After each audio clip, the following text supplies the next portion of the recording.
เจริญสุขสวัสดีเจริญมังเจริญมีเจริญดีเจริญใช่พี่น้องครับห้อยหน้าห้าน้อยพบกันเช่นเดิมเช่นเคยครับช่วงเวลาประมาณบ่ายโมงสุมือวันนี้วันที่เท่าใด26สข้อนะพี่น้องช่วงตอนบ่ายนี่พ่อครับห้อยหน้าห้าน้อยตอนเย็นเวลาประมาณ1 ทุ่มนะครับนะก็จะไปพ่อกันขามโค้งนะก่อนสิไปเบิ่งเลขห้อยหน้าผมมีแนวมาฝากมาตอนนั่นก็คือเหรียญองค์ปูทวดพญานาคตั้งแต่ช่วงบวงสรวงนะครับก็ยังมีเหลืออยู่บ่หลายนะผมก็เลยเอามาแจกราคาแบบเอาแต่ค่าทรงนะครับปกติเนี่ยคู่นี่จะอยู่ที่159อันนี้กสิแถมเนี่ยเป็นทูบเลขไว้ถ้าจุดนี่พญานาครวยนะครับแล้วก็มีผ่ายันพร้อม1 ผืน4 อัน4 ตอน4 ชิ้นนี่นะครับแอด ID ไล่มานะครับ ID ไล่มา159 บาทส่งฟรีไล่ยะมีเฮครับ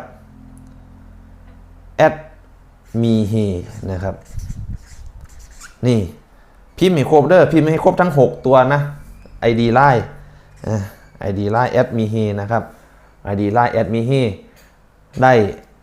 2 องค์นะครับองค์ปูทวดพญานาคทูบ3 ตัวแตกปังตรงนะครับแล้วก็ผ้ายัน1 ผืนนะครับน่าจะมีบ่หลายจนกว่าจะหมด159ส่งฟรีนะครับ159ส่งฟรีนะถ้าอยาก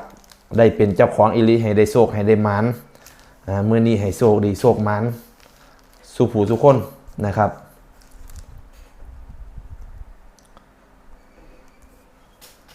มื้อนี้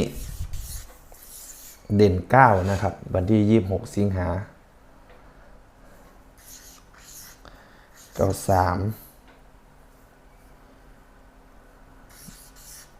96นะครับ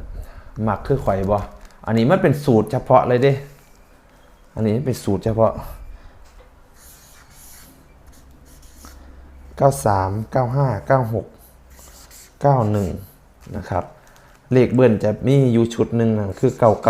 99นะถ้าให้เลือกตัวเดียวคอรอนะถ้าเลือกตัวเดียวคอรอก็คือ91นะครับอันนี้ก็ฝากตอนโชคดีโชคมา50พ่อกันประมาณนี้แหละประมาณ 2-3 นาทีนะครับแล้วก็ผู้ใด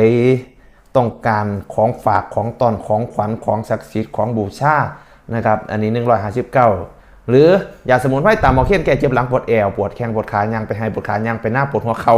เอายาสมุนไพรหมอเคียนไปกินนะครับทักไปทาง ID ไล่นี่ละแอดมีเฮหรือโทรศัพท์สั่งซื้อสินค้า